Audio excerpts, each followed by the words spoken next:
Começa agora o Meia Pantufa.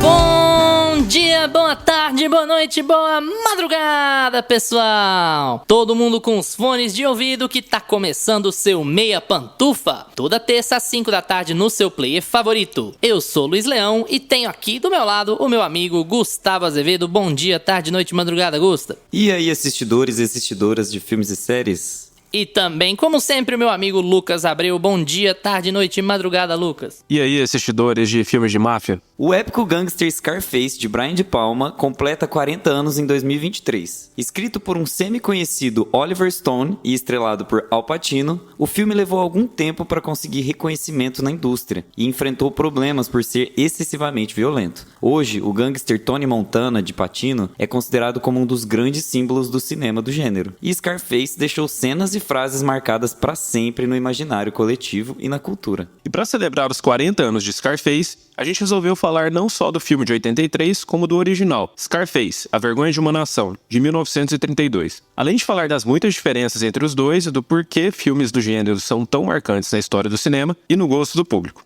De Tony Camonte a Tony Soprano, de Al Capone a Thomas Shelby. Antes de começar, você já está seguindo a gente no seu agregador favorito? Aproveita que ainda está começando e clica em seguir. É rapidinho e você se torna o primeiro a saber sempre que o Meia Pantufa tiver conteúdo novo. E tem outra coisa bem importante. Se o seu agregador de podcast tem um sistema de avaliação, dá uma notinha boa aí para Meia Pantufa. Geralmente é um sistema de estrelas logo no começo do seu feed.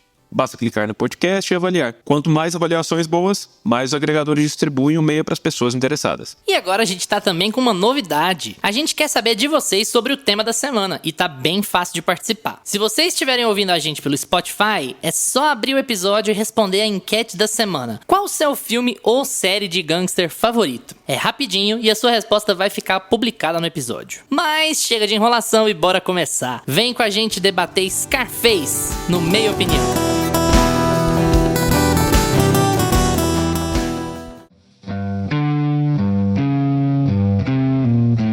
Meia Opinião.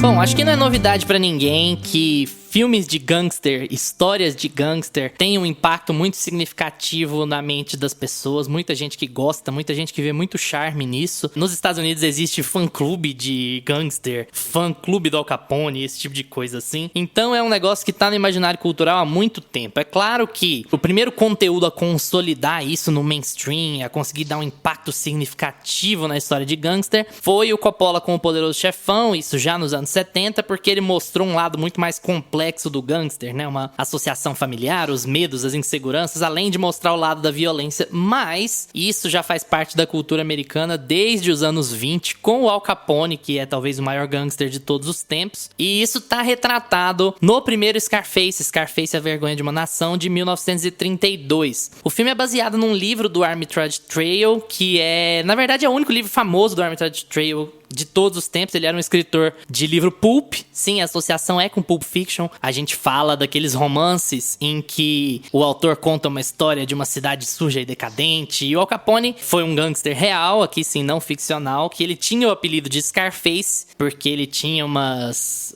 cicatrizes no rosto. E o Al Capone era um bom vivant, né? Ele, por muito tempo, ele viveu em sociedade como aquela figura que parecia fazer coisas legítimas. Ele era dono de mercado de distribuição, alguma coisa assim, mas ganhava o dinheiro dele todo com prostituição, jogo e também com as bebidas alcoólicas, porque durante um período ali de mais ou menos 15 anos, a bebida alcoólica era proibida nos Estados Unidos, então ela era contrabandeada. Parece familiar com outros tipos de droga que a gente tem até hoje. Enfim, a gente discute isso mais pra frente. E aí, os gangsters, a bandidagem, a máfia ganhou muito dinheiro com venda de bebida alcoólica também, incluindo nessa história o próprio Al Capone, que é a base pro primeiro Scarface. Claramente, apesar de ter nomes diferentes, histórias diferentes, é na mesma cidade. A construção do personagem do Tony Camonte, que é o protagonista do filme de 32, ela é igualzinha à vida do Al Capone, a história do Al Capone, um cara que foi levado de um lugar pro outro por um chefe e depois acaba virando o chefe da gangue e acaba ganhando muito dinheiro com aquilo. Então, o filme de 32, ele já tem uma pegada muito de se basear na realidade daquela situação, né? De ser um retrato interessante de como as máfias operavam. meio que um pai dos filmes de máfia, também um pai do gênero noir, né, que vai ficar mais famoso nos anos 40 nos Estados Unidos, mas você já vê muitos traços daquilo ali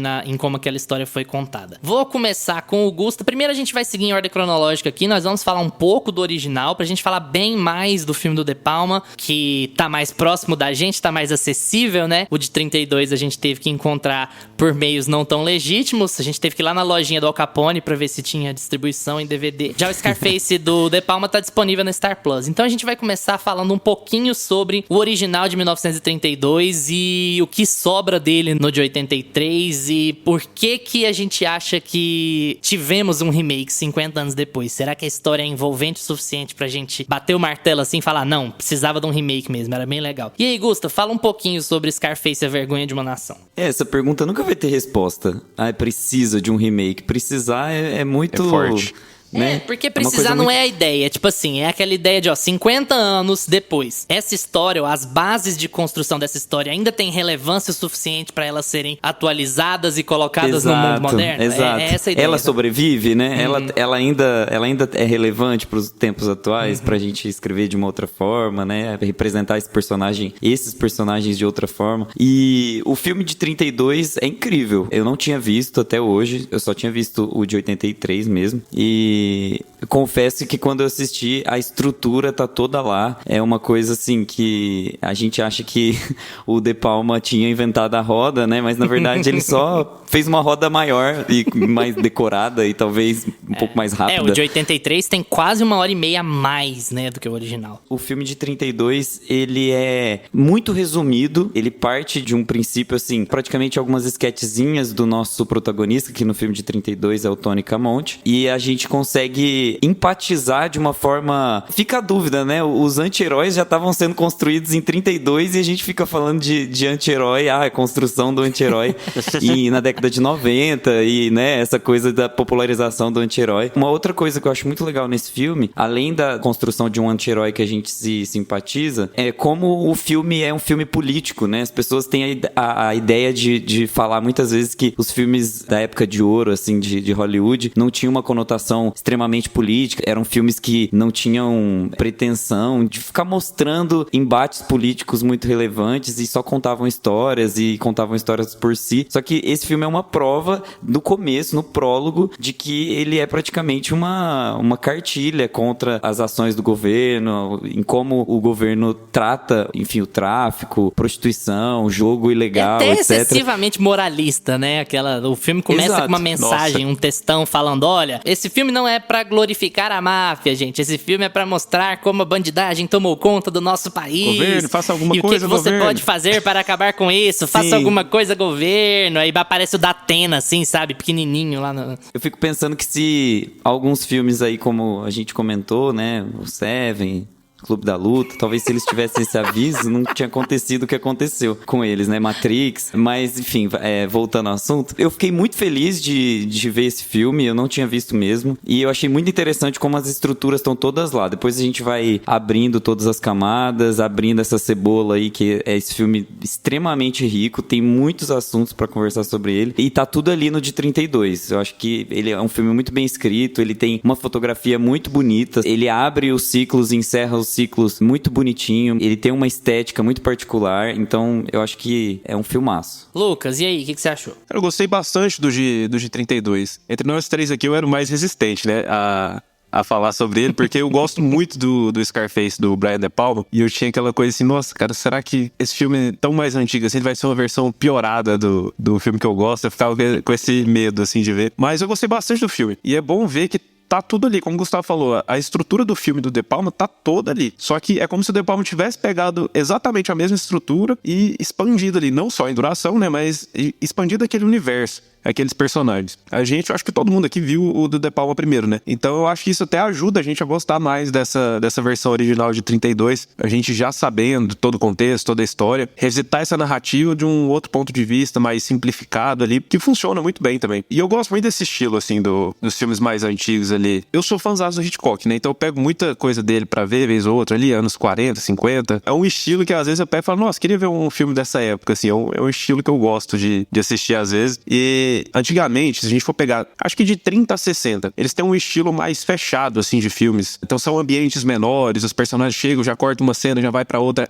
São coisas rápidas que vão acontecendo, sempre em ambientes bem pequenos. Então os filmes, eles acabam contando uma história bem fechadinha. Não são filmes que você acha muito furo de roteiro. Eles conseguem ter uma estrutura bem alinhada, esses filmes. E eu acho gostoso de acompanhar. E com o Scarface não é diferente. O que me incomoda um pouquinho, mas é aquela coisa, né? A gente vê com o contexto da época. O que me incomoda um pouquinho, às vezes, são as atuações desse filme. Que é uma coisa muito caricata, muito artificial, assim, bem teatral mesmo. Apesar de eu gostar do filme, de eu gostar do estilo do filme, eu acho que a única coisa que me incomodou um pouquinho foi isso. O que me incomoda ali é... De novo, a gente tem que ver isso com um retrato de época, mas é um pouco a forçação de barra no sotaque. E aí uma associação da máfia única e exclusivamente à cultura italo-americana e tal, a população italiana. Mas assim, problemático, porque as principais máfias de Chicago na época eram as máfias italianas, tinha a máfia irlandesa também, mas enfim, eram grupos que vinham de famílias de imigrantes que eram os ditos controladores dessa máquina. É um problema de batida que tá no de 83 também, talvez até pior, pra falar a verdade. Mas assim, uma coisa que é muito curiosa é a gente ver como, infelizmente, a estrutura tá lá, né? Você mudou a temática, você mudou o tipo de droga e você deu uma complexificada no de 83, mas você ainda passa pelos mesmos problemas. A lógica da proibição como sendo o motor da solução, mas na verdade é parte do problema. Mas assim, isso é uma discussão político-sociológica que a gente ficaria aqui 3 horas debatendo sem achar uma resposta muito bonita pra isso. Mas eu acho legal que os dois filmes, eles focam muito nessa ideia de, você acha que o que tá sendo feito tá dando certo? Você acha que o jeito de bater, ou de matar, ou de não sei o que, ou de banir é o que tá solucionando? O de 83 até mergulha um pouco mais nisso, porque tem mais tempo pra gastar, né? E porque a cocaína é uma droga mais pesada também, mas aqui a gente já tem umas pinceladas no que tá rolando na lógica da proibição. Tem cocaína no filme de 83? Eu não percebi. Imagina, aparece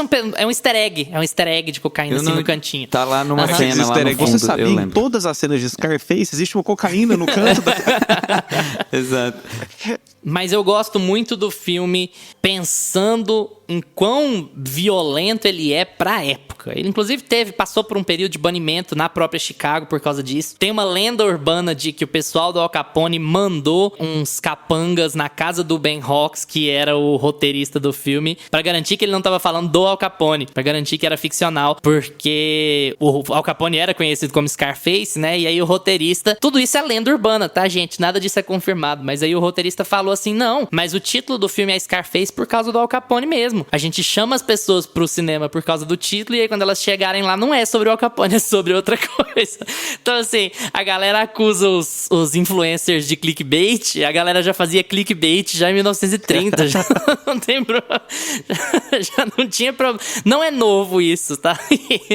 O filme passou por um período de banimento também, mas acaba funcionando. E assim, ele é muito violento, cara, considerando os recursos da época e considerando a mensagem moralista que ainda passava no cinema na época. O filme é impressionantemente violento, assim. E no caso, pro tema, é muito bom que ele seja assim. É até um facilitador pra quem tiver curioso e for assistir, sabe? Ele não é um filme contemplativo demais e nem tão descolado dos filmes de ação mais modernos. E quem for ver vai ter momentos que vai gostar, que vai sentir a tensão que é necessária ali. Tudo isso pra dizer assim, ele envelheceu bem pra um público curioso. Se você tiver curioso pra ir ver o filme de 32, vai lá que as chances de você gostar, se você gosta de filmes do gênero, são grandes. Quando eu falei sobre o anti-herói, eu acho que é até um pouco mais profundo que isso.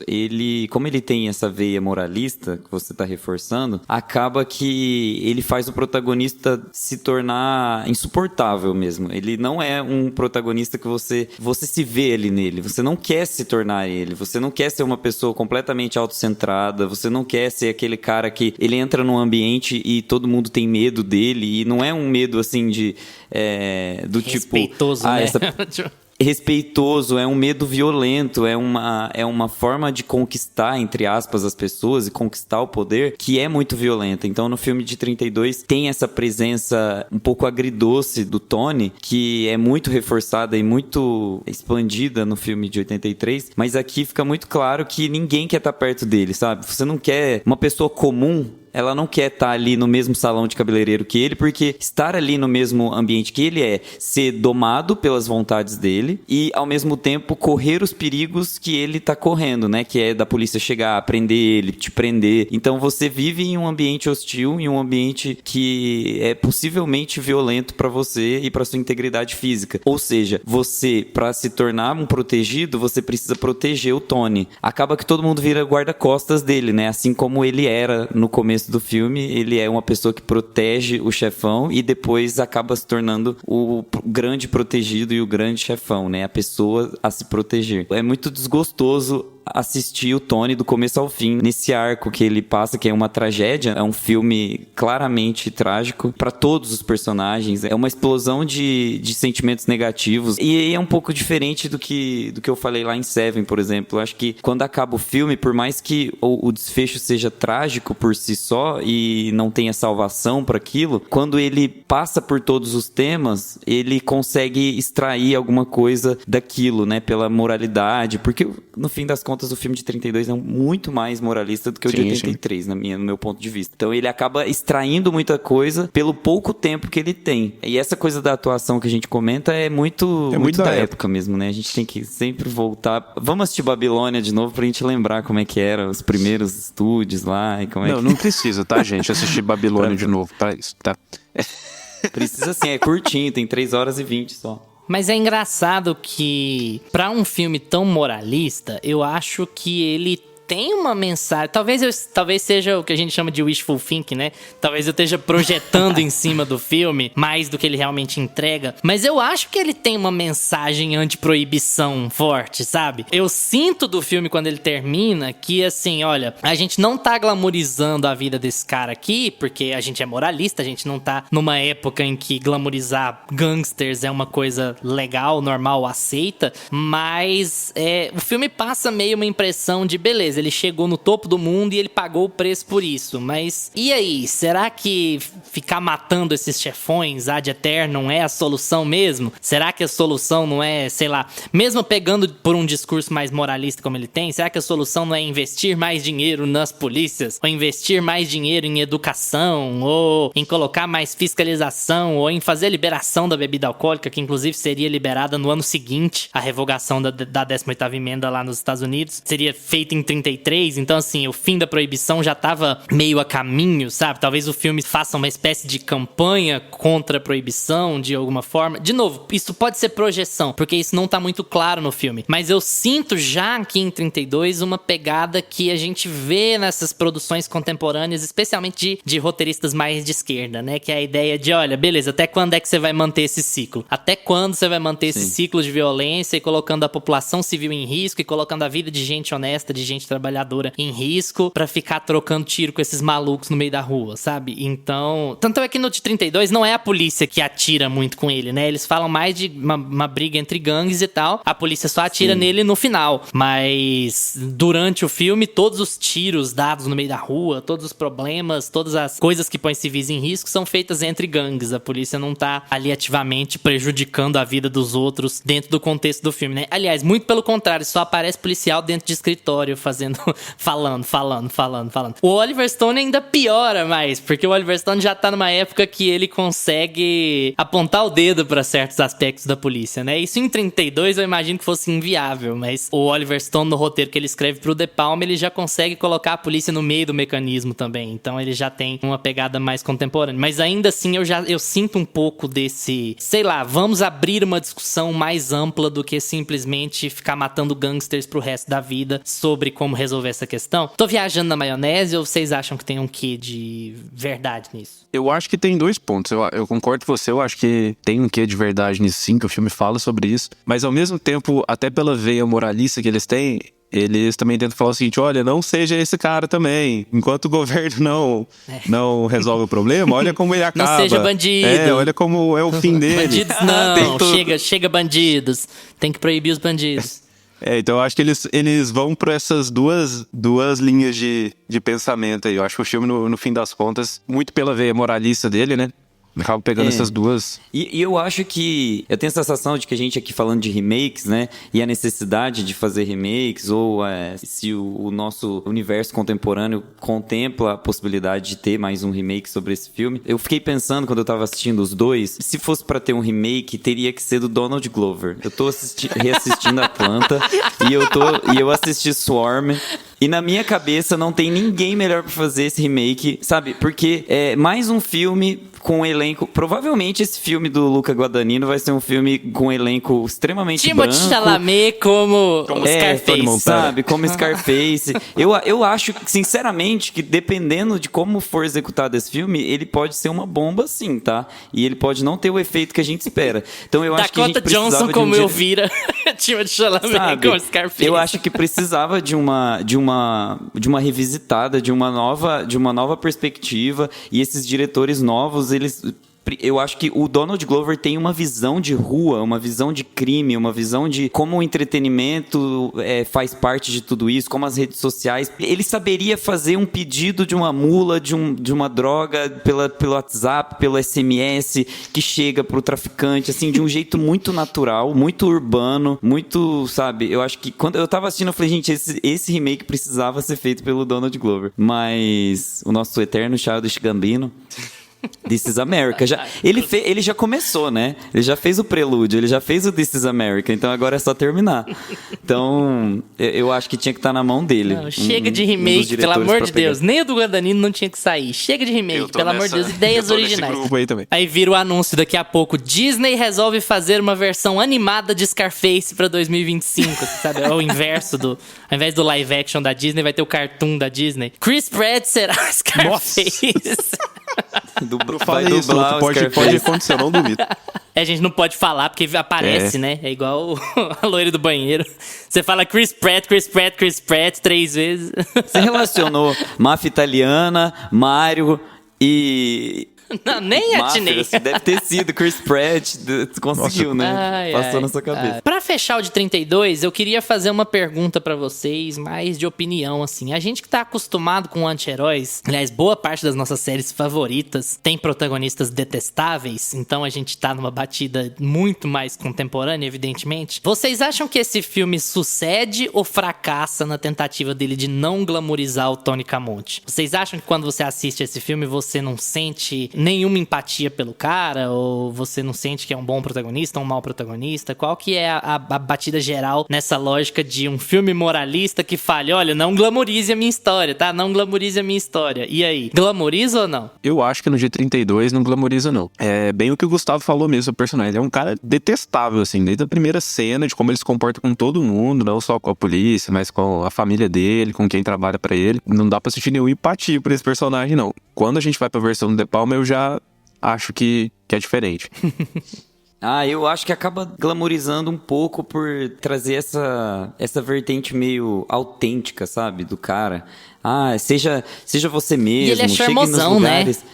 Ele é bonito. Chegue no ambiente e domine o ambiente. Sabe essa coisa muito macho alfa, assim? Tem essa pegada de ser autêntico, de ser um cara que consegue tudo que ele quer, independente, consegue a mulher que ele quer. Então, assim, a gente tá vivendo um mundo onde esse discurso tá disputando uma narrativa, né? Ele é uma contrapartida de um discurso que veio de pulverização de identidades. Aí o discurso de unificação da identidade desse homem alfa, desse modelo de homem que é lá o Scarface de 32 e que tem um rastro de 83, acaba glamorizando sim a imagem do macho alfa. Mas eu quando eu assisto, sabe, eu não consigo glamorizar nem um pouco pelo ponto de vista que eu tô. E eu acho que o Lucas também tem esse ponto de vista, né? Então eu acho que é muito assim do POV da pessoa. Se ela tem um ponto de partida que é de glamorização do macho alfa, esse filme vai acabar se tornando um elemento pra ele construir a narrativa dele. E se ele não tiver, eu acho que acaba se tornando o contra. É justamente a disputa de narrativa que a gente tanto fala hoje. E eu não sei até que ponto isso implicou, assim, na construção de discurso no filme de 32 e como essa cauda se esticou. Mas pelo que a gente sabe historicamente de quem dominou e quem quem contou a história do mundo no século passado foram os homens engravatados de terno, então a gente já pode saber que possivelmente deu uma glamourizadinha assim. Você tá querendo dizer que se Tony Camonte estivesse vivo em 2023, ele ia estar por todo o TikTok com o microfone na frente, falando sobre como tratar uma Tomando mulher? Campari. É isso que você quer dizer? Nossa, definitivamente. Você precisa chegar pra mulher e dar dinheiro pra ela, porque ela precisa, a mulher só sabe comprar joia. A mulher Ele é isso que a seria mulher tem que life fazer. coach, seria life coach em 2023. É, só o erro. Não ia nem precisar vender droga, ia vender curso. Tá vendo? Gente, só o Donald Glover pra fazer isso. Eu tô falando, vocês acreditem em mim.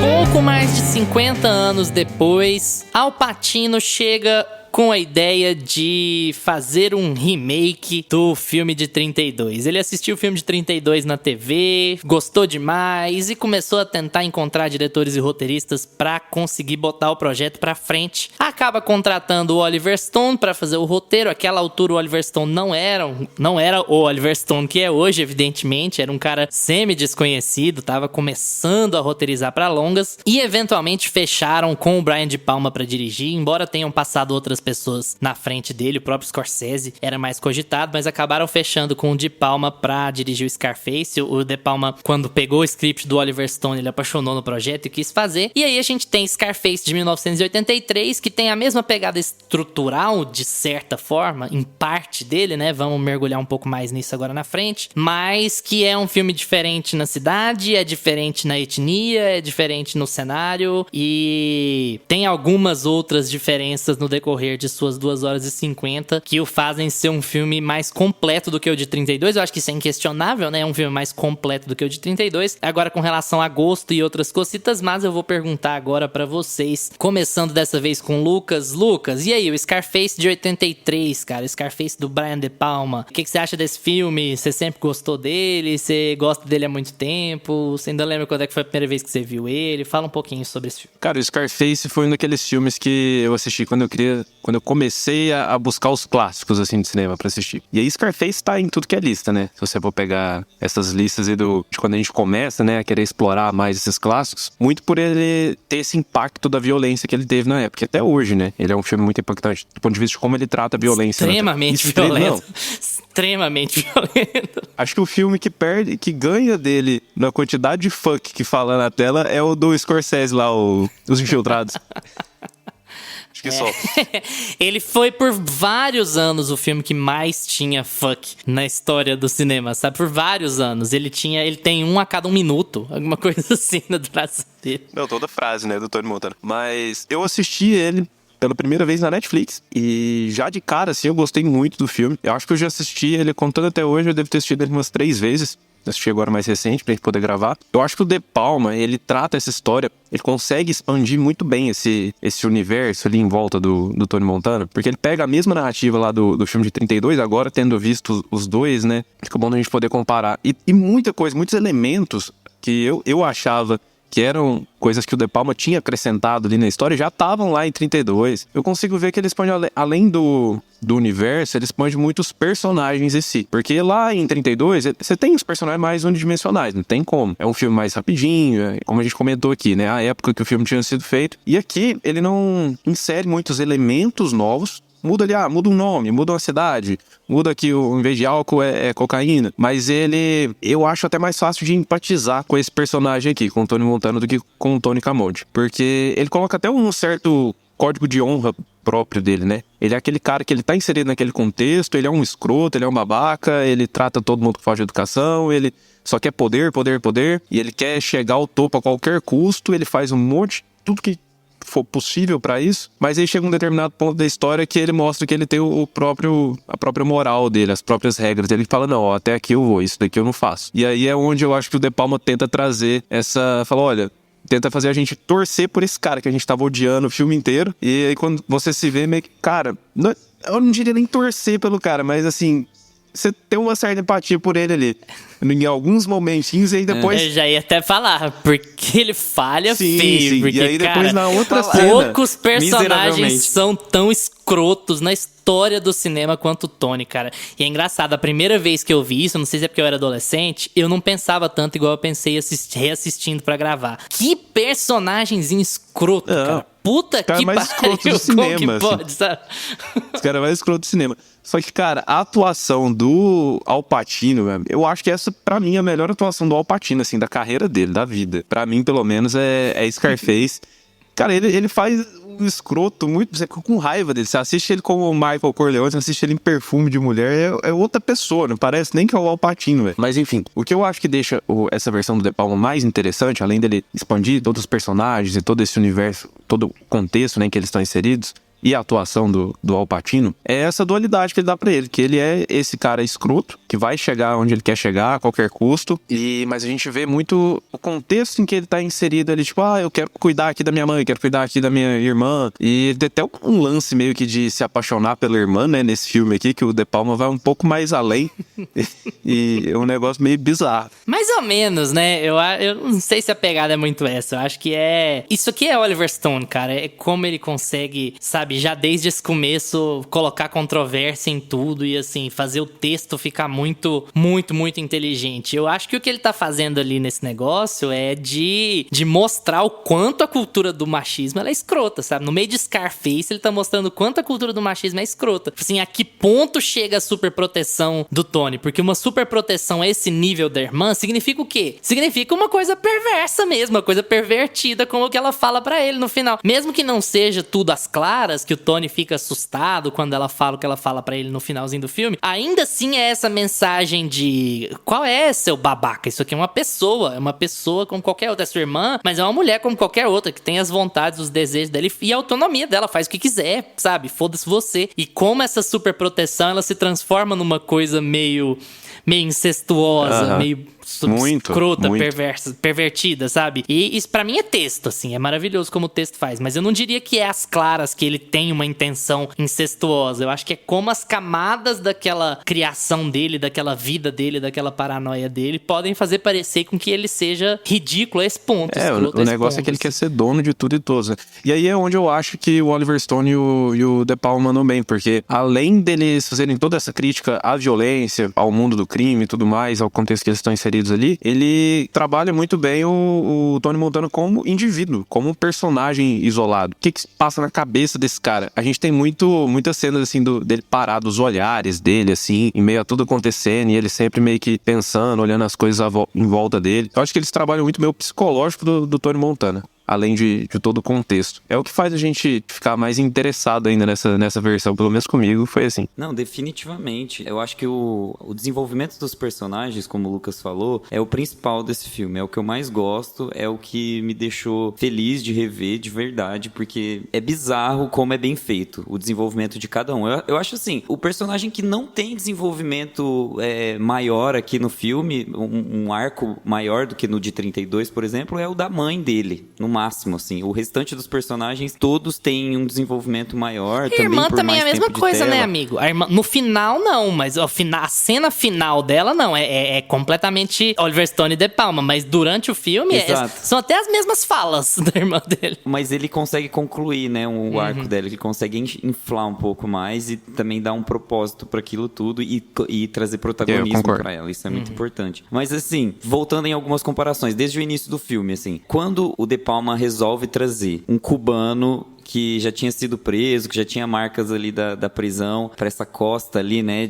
Porque ali a gente tem um contexto de que os cubanos e os latinos, em geral, construíram a América. Então, ele quer dar a sensação de que os Estados Unidos só é o país que só é a potência que porque os latinos construíram. Eles colocam o Tony Montana como um representante do setor de construção. Então, isso não é à toa. Ele coloca o cara como o construtor da América. E ele coloca a mão na massa para construir o império dele ali, né? Ele começa no setor de construção civil e vai passando pelas pessoas úteis ali, né? Diferente do filme de 32, que ele é uma pessoa humilde e que ele tem curiosidade pela riqueza, o Tony Camonte. O Tony Camonte, ele é mais curioso pela fama, pelo sucesso, pelo dinheiro. Aqui, o Tony Montana, ele decididamente sabe que o dinheiro é a melhor coisa do mundo desde o começo do filme, e ele vai fazer de tudo, e ele vai fazer relacionamento com com qualquer pessoa e ele vai deixar qualquer um morrer na frente dele, sabe? De serra elétrica, de tiro, de facada, pra conseguir o que ele quer. Então eu acho que tem um projeto de América muito mais definido no filme do De Palma do que no de 32. Acho que existe um direcionamento de construção de uma história que tá no subconsciente dos Estados Unidos, sabe? O cara que ele quer chegar no sucesso, ele quer chegar na fama e ele vai passar por cima de qualquer um pra conseguir Tony isso. Montana tá vivendo o sonho americano. Eu acho que essa é a crítica mais forte, assim. Tanto é que, assim, se você pegar algum desavisado, e a impressão que passa mesmo logo no começo do filme, parece que o filme é mais um desses panfletos anticomunistas que eram muito fortes, especialmente nos anos 80, que é, assim, Reagan e ali do Jimmy Carter pra conseguir acabar com a União Soviética de vez. Então, assim, o cinema oitentista, assim como o cinema dos anos 50, ele é muito anticomunista. Então, você assiste o filme e você pega o começo dele, você já pensa, lá vem, lá vem. Principalmente. Lá vem mais uma. E o que o próprio Tony fala. Mas, na verdade, a minha interpretação é radicalmente diferente. É assim, só os Estados Unidos poderiam permitir o Tony Montana ficar bilionário vendendo droga. Então, assim, até beleza, é o sonho americano. Ele realizou o sonho americano dele. E aí, isso aí é positivo? Significa que esse sistema é bom, que ele é funcional pra todo mundo, que ninguém morre pelo caminho, que, assim, uma bosta é lá com Fidel. Olha o que o cara consegue fazer. E ele só consegue fazer nos Estados Unidos. Ele jamais conseguiria fazer em outro lugar. Porque só os Estados Unidos compram droga a esse nível, nessa quantidade. Então, assim, o filme, pra quem tá prestando atenção, cara, ele tem muitas camadas. Ele explora muita coisa diferente. Ele explora muito contexto diferente. Não só em termos de família ali, mas em termos de política e tal. Eu acho que a única coisinha que faltou, politicamente falando, é político americano no meio. Porque é impressionante como não tem político americano em Scarface, né? Só quem lucra com droga é político Só na boliviano. Bolívia, político na Colômbia. Político nos Estados Unidos não tem, não. Ninguém mexe com droga ali, né? Nos anos 80. Não, e o bode expiatório do capitalismo financeiro, o banqueiro, sabe? Tipo assim, o culpado dos Estados Unidos não é... E existe esse discurso, né? Que é a questão assim, a gente permitiu com que o mercado financeiro se tornasse essa grande bolha, fizesse tudo que eles fazem, financiasse países, financiasse guerras, financiasse tudo. Só que, tipo assim, quando a porca aperta, no fim das contas, vamos voltar pro capitalismo produtivo, porque os banqueiros e as pessoas que fazem empréstimo, que são os grandes vilões, eles ficam emprestando dinheiro aí pra bandido lá boliviano, tá vendo? Então, no fim das contas, ele faz uma meia-culpa de não colocar político, sim, porque ele não coloca a cara a tapa. É uma boa reflexão que você fez, Luiz, porque fica uma coisa assim, meio... É só o submundo dos Estados Unidos, o banqueiro considerado um banqueiro sujo, porque só mostra um, né? Não tem muito... Um policial sujo e um banqueiro sujo. Como se fosse um puta Exato. de um esquema. O cara movimentando bilhões de dólares e assim, tem um policial corrupto que faz a mensagem pela corporação e tal. Então tem esses Exato. probleminhas assim, E a mas isso é pra quantidade vender, né, de- cara? Precisa dar público. Você não pode vender um negócio muito cru, muito Michael Moore também, porque perde o fator entretenimento, né? Fica meio professoral demais. Dá pra entender, assim. Ele acaba entrando nessa questão assim de quantas pessoas ele conseguiu corromper quando começa a mostrar uns flashes assim de empresas que ele abriu.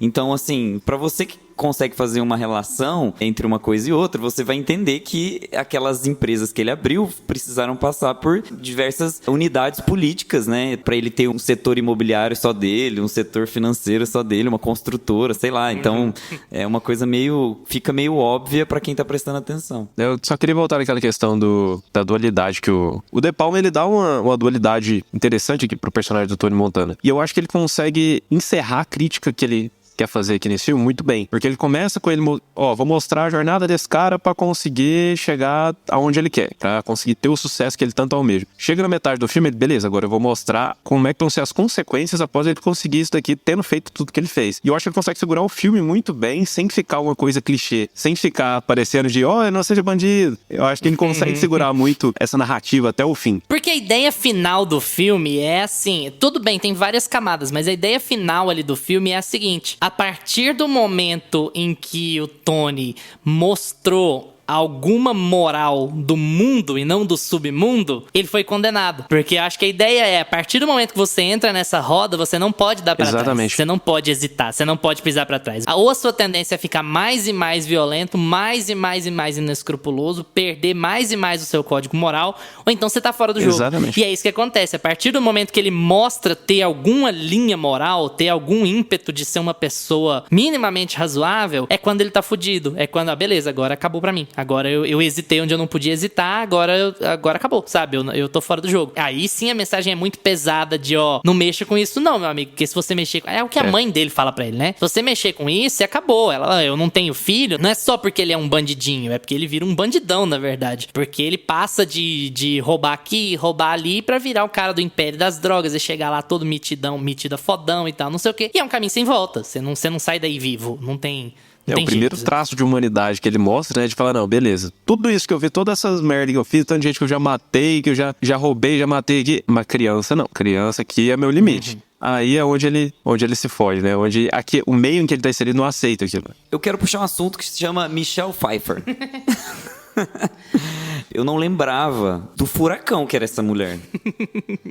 O que é essa mulher? Cara, ela é muito boa, né? Eu fico indignado. Ela é assim... E ela tem traços da Pop, da personagem reflexo dela de 32. Porque a Pop lá em 32, ela já tem uma energia meio mas não entojada madame, sabe? Uma energia meio, eu tô acima disso aqui tudo, sabe? Eu sou uma pessoa meio mal encarada e tal. A personagem da Pop em 32, ela não tem os traços que uma mulher daquela época teria num filme. E a Elvira também não, sabe? Do Michelle Pfeiffer. Sim. A Michelle Pfeiffer faz a Elvira, que no começo do filme ela é a esposa do Lopes, que é o chefão do crime, que é, no caso, a pessoa que contratou ali o Tony para ser o guarda-costas, que no meio do filme ele vai tomar a posição dele, e não só tomar a posição dele, como também tomar a Elvira para si, né? Que é uma coisa assim, muito... Troféu, né? Muito reflexo. Justamente, ela se torna uma mulher troféu e é justamente o que o Luiz falou, ela sabe de tudo aquilo, ela está muito acima de tudo aquilo, a ponto dela simplesmente se neutralizar, né? Ela acaba utilizando as drogas, e isso é uma piadinha no começo do filme, fala assim, quem mexe com as drogas não pode usar as drogas, quem vende não usa. Eles usam uma metáfora, alguém lembra qual é a metáfora? Don't get high on your own supply. Não fique alto na sua própria mercadoria. Em português não rima, né? Então... Então, ela sabe da regra, ela sabe que ela não deveria estar fazendo isso, porque ela é uma mulher muito inteligente. Isso que eu acho muito legal, que o roteiro não traz tanto pra Michelle Pfeiffer, mas ela consegue, na atuação, trazer notas, assim, de, olha, eu tenho muita consciência do que esse roteiro tá me trazendo, e eu vou colocar mais ainda na minha atuação. Eu vou ser mais soberba, eu vou ser encantadora, eu vou ficar aqui realmente como um troféu consciente do que ele é. E quando alguém pegar esse troféu e apertar ele e fizer ele aparecer demais, eu vou surtar. E eu vou falar tudo que eu penso. Então, tem uma tensão. Eu acho que a personagem que mais sofre essa tensão é ela. Porque a gente vê ela usando drogas o tempo todo e ela não fala muito, e ela não se expressa, e ela é contida. Quando vai beijar ela não quer que beija. Tem toda essa coisa da mulher que já perdeu a vontade de ter qualquer tipo de relação sexual. Enfim, ela é só um corpo, basicamente. Ali. Então, ela tem consciência de que ela representa essa imagem e chega um momento que essa situação e essa interpretação do público tá tão intensa que o filme explode. E na minha opinião, a melhor cena do filme é a cena em que os dois estão contracenando. O Al Pacino e a Michelle Pfeiffer estão contracenando no restaurante e eles começam a discutir sobre quem é quem e sobre quais são os traumas de cada um e como eles se representam e quais são as frustrações deles uns com os outros, porque no fim das contas eles estão convivendo com uma intimidade muito forte, mas ela não pode transpassar o caráter profissional dele, que é o mundo das drogas. Então começam a sair assim subtextos que viram textos mesmo, né? Aquela subtrama, aquela tensão que existia, agora tá na tela, está explícita e explode. É lindo, eu acho lindo, lindo, lindo. É muito boa essa cena mesmo. Eu só não concordo com você que é a melhor, porque, cara, a parte final do filme Say hello to my little uma coisa de friend. louco, assim. Mas tudo bem, mas é realmente muito boa a cena. Eu acho que o melhor diálogo, vamos colocar em assim, termos de eu acho que no texto, é a final melhor tem a cena. melhor sequência, uma das melhores sequências de ações, assim, uma das melhores sequências de ação da história do cinema. Mas eu acho que em termos de diálogos ali dentro do filme, ali tá a melhor cena. É legal também como eles gastaram um pouco mais de tempo pra construir o Manny, né? Que é o Sim. Guido no original, me fugiu agora. Porque construíram bem essa ideia do Manny tá meio que se apaixonando pela irmã do Tony, mas a gente não saber muito bem o que tá acontecendo, sabe se vai acontecer ou não. E aí chegar na parte que chega, do jeito que chega, é muito legal como é aonde o Tony se perde, né? Geralmente essas histórias, elas caem na mesma batida de que a coisa só tá perdida de vez quando você afeta alguém da sua família, né? E aí o que ele faz com o Manny, que com o jeito que deixa a irmã dele, é onde ele perde as esperanças, é onde ele tá Perde o resistindo só controle, por, né, de tudo. por resistir, né? Tá resistindo só por resistir e tal. E só um comentário, tem 2 atores de Breaking Bad nesse filme, não sei se vocês repararam. Primeiro que o Manny, o Steven Bauer, o único cubano do elenco, vale constatar, o resto é todo mundo, cada um num lugar, mas o Manny, ele é o chefão do tráfico no México, ele é o contato do Gus, ele é o Don Eladio, eu acho, no Breaking Bad. E o Mark Margolis, que é o assassino de aluguel dele lá, que tem um desentendimento com o Tony, é o tio Salamanca, o Hector Salamanca, que fica na cadeira de roda tocando sininho. Então, assim, são os 2 atores de Breaking Bad que estão em Scarface. Será que eles foram escalados pra Breaking Bad? Por quê? Não tem nada a ver uma história com a outra, né? Não, nada a ver. E eu reconheci o Salamanca, eu falava assim, gente, quem é esse cara? Quem é esse cara misterioso nessa mansão boliviana? E aí, de repente, cai a ficha, né? Ah, é o Salamanca. Mas o Manny não dá pra Não, o reconhecer, Manny eu não assim, de reconheci, cara. não. É Tem porque que é um fazer uma papel pesquisinha. pequeno em Breaking Bad também, né? Ele aparece em 3 episódios, alguma coisa assim, 4 no máximo.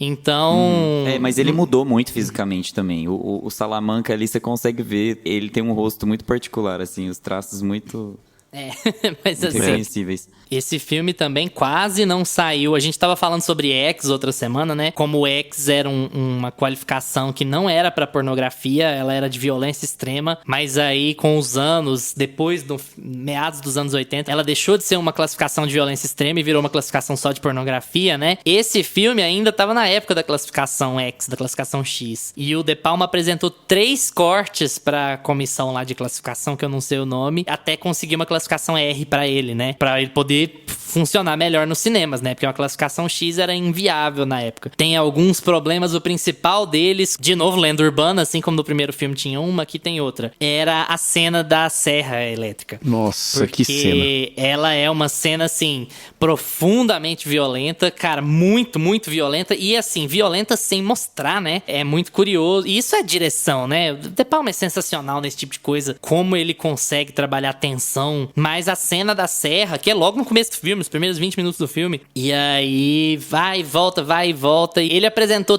3 versões pra comissão e aí aprovaram na terceira vez que ele mandou pra classificação do filme CR. E aí, por causa disso, ele alegou, não, mas se essa terceira versão tá aprovada, se o problema era uma burocracia e tal, então eu posso aprovar a primeira. Aí, pessoal, não, é a terceira que você vai lançar e tudo. E aí, quando chegou a data do lançamento, ele lançou a primeira sem contar pra ninguém. Ele falou, dane-se. Aí ele lançou a primeira versão, o primeiro corte do filme e contou meses depois que ele, não, o corte que eu mandei pros cinemas pra distribuição vou primeiro, tá? Então ficou do jeito... Acabou que ficou do jeito que ele queria ainda, sabe? Uma coisa que é legal de ver o Scarface de 83 é você ver a inspiração dos diretores mais preguiçosos do Brasil, como o Padilha, por exemplo, sabe? Você, tá, beleza, eu senti aqui qual que é a sua de fazer. E como também, eu não sei se vocês passaram por essa impressão, não sei se a adolescência de vocês foi feliz ou triste, mas como o GTA Vice City, ele é baseado no Scarface. Eu não sei se vocês já jogaram e vocês já repararam. Mas é Gente, muito, meu Deus. É assim. Eu fiz muito. Absurdamente Aquela inspirado. cena da serra, quando eles estão saindo Não, quando eles estão saindo ali ele dá serra, né? ré e tem um cara morto no chão. E, tipo assim, você fala, ele vai passar em cima, igual em GTA.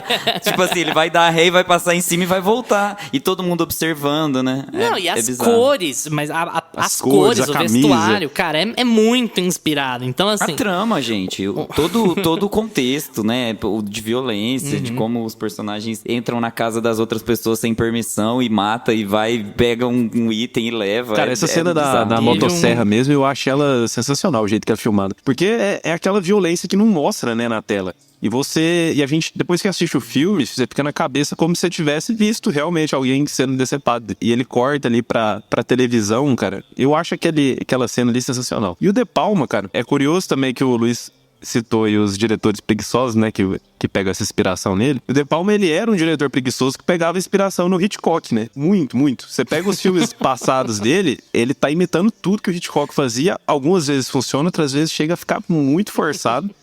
E aí em Scarface que ele mostra o potencial dele mesmo. Fala, não, aqui ó, eu tenho o meu, agora eu vou fazer o meu estilo. Tanto é que se a gente for pegar os filmes passados do De Palma, ele fazia muito suspense erótico. Ele meio que tentava encaixar aquele estilo do Hitchcock num suspense mais erotizado, assim. É o Vestida pra Matar, né? Tem o dublê de Aquelas corpo. Dublê de corpo é bem recente também, inclusive. E aí é bem interessante ver essa mudança de direção dele. Porque em Scarface que ele realmente tem um estilo próprio mesmo. E tem uma coisa nos filmes dos anos 80, eu não sei se vocês vão concordar, mas a gente falando sobre Top Gun recentemente, assim, tem uma coisa tão agradável num certo ar de breguice que tem em todo filme dos anos 80. Vocês já repararam isso? Sabe, aquele sintetizadorzinho do George Moroder, aquela coisa meio... Meu Deus, sabe, que é perfeita muito... a Não, trilha. mas Muito bom.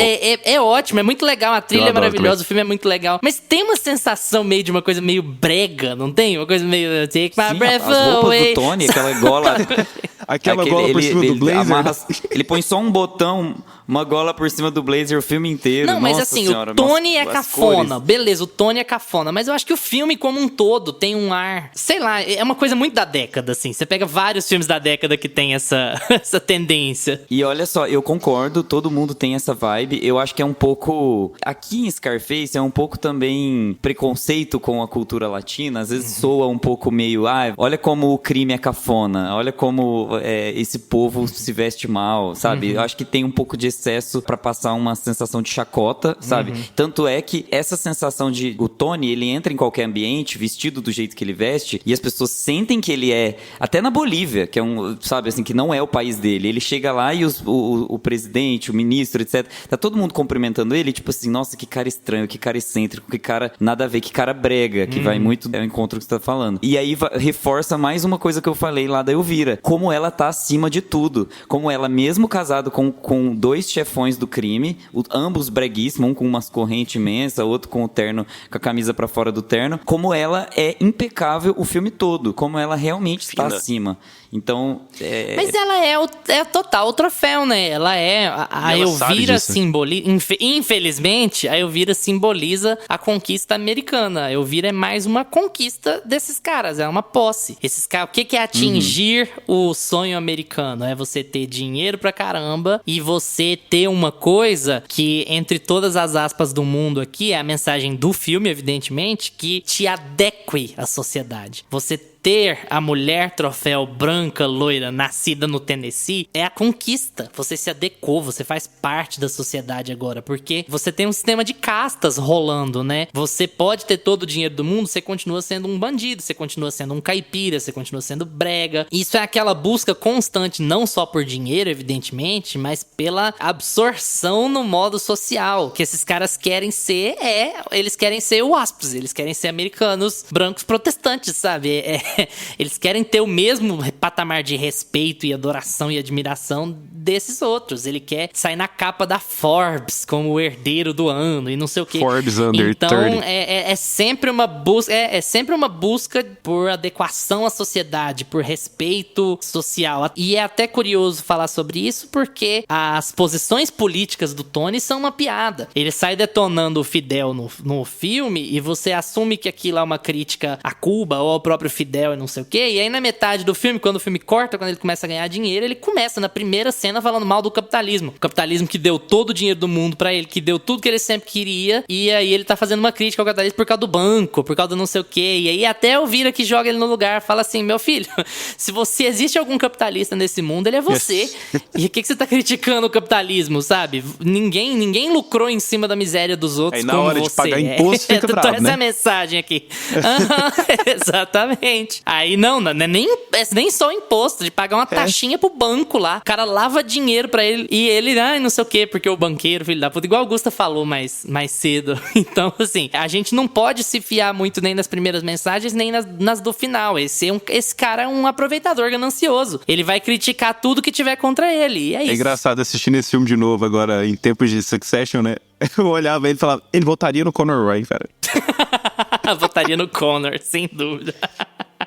Cara, mas só fechando aqui o arco da Elvira, eu concordo com basicamente tudo que o Gustavo falou, e eu acho legal como o De Palma faz, de ela saber, ela mostra o tempo todo que, olha, eu sei que eu sou um troféu pra esses caras, eu vou usar isso ao meu favor. É um pouco até daquela personagem de White Lotus, o Gustavo assistiu a última temporada, ele vai lembrar, que ela sabe que ela tá inserida nesse contexto, que ela é um troféu, e ela vai usar isso ao favor dela, só que chega um ponto que ela vê, tá, minha vida vai ser isso, e aí ela começa a entrar naquela fase depressiva dela, porque ela vê que, tá, mesmo ela sabendo disso, aquilo lá não foi bom pra ela, né? Ela não conseguiu, ela achou que ela ia se beneficiar daquilo, da mesma maneira que o Tony também. Claro que de maneiras bem distintas. Os dois acharam que fazendo o que eles estavam fazendo, eles iam chegar ao topo e ter aquele status ali acima de todos na sociedade, mas o filme chega num ponto e fala, ó, não é só isso. Mas até que ponto ela usa isso a favor dela? O que é o a favor dela? Eu acho que o Tony tá certo no que ele fala pra ela no restaurante. Ela é uma viciada, cara. Ela tá dentro de um núcleo do qual ela também não consegue sair. Todo mundo que tá ali dentro não consegue sair de lá. Todo mundo é refém daquilo. Então o que ela faz naquele restaurante é uma enorme libertação pra ela, porque é um processo dificílimo. Ela consegue fazer antes de ela se autodestruir. Ela é o espelho do que o Tony deveria ter feito, né? Porque o Tony não poderia ter outro final que não o final que ele teve. Ela conseguiu. Pra ela é custoso, ela vai ter uma queda no padrão de vida, evidentemente, mas ela escapou. Ela, sei lá o que ela vai fazer, porque ela é uma viciada literalmente, né? Tipo assim, uma dita literalmente. Pode ser que ela tenha se fudido feio, caído, piorado com relação às drogas, mas daquele casamento, daquela estrutura social, ela conseguiu se livrar. Então, assim, ela é impressionante como ela adquire personalidade, sabe? E esse é um ponto positivo. Eu não vou tão longe quanto a falar que as personagens femininas desse filme são bem escritas. Não são, né? Pelo amor de Deus. Mas com relação à batida do filme de 32, eu acho que tem um claro progresso. Elas, nos seus atos finais em cena, no caso da irmã dele, o ato final em vida, mas assim, nas duas, no ato final em cena, finalmente vê o Tony como que ele é, como o cara insuportável, escroto, bandido, irremediável, sabe? Irreparável que ele é. E escapar daquilo ali. Aí eu vira escapar da pressão do casamento, da pressão da masculinidade escrota dele, e a irmã escapada da superproteção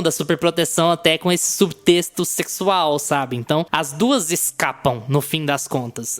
De novo, não é, pelo amor de Deus, não é falar que elas são bem escritas, até porque reza a lenda que a Michelle Pfeiffer foi escolhida pro filme ao invés da Glenn Close, porque a Glenn Close não era sexy o suficiente pra interpretar a Elvira. Então, assim, nós não vamos virar e defender esses caras, falar que, pô, nossa, puta trabalho de empoderamento feminino do... Não é, mas assim, elas são personagens que conseguem alguma redenção no fim da história. Em algum nível, de alguma maneira, elas conseguem alguma redenção no fim da história. Quando eu falo da Michelle Pfeiffer, eu acho que eu até reforcei isso pelo pouco background que foi dado a ela ao longo do filme, até chegar nessa cena caótica ali do finalzinho. Ela consegue transpassar que realmente ela tem consciência. Tanto a personagem dela é consciente, quanto a própria atriz é consciente do que ela tá fazendo. Então é muito legal como a Michelle Pfeiffer consegue segurar, e assim, é impecável o trabalho dela, eu acho.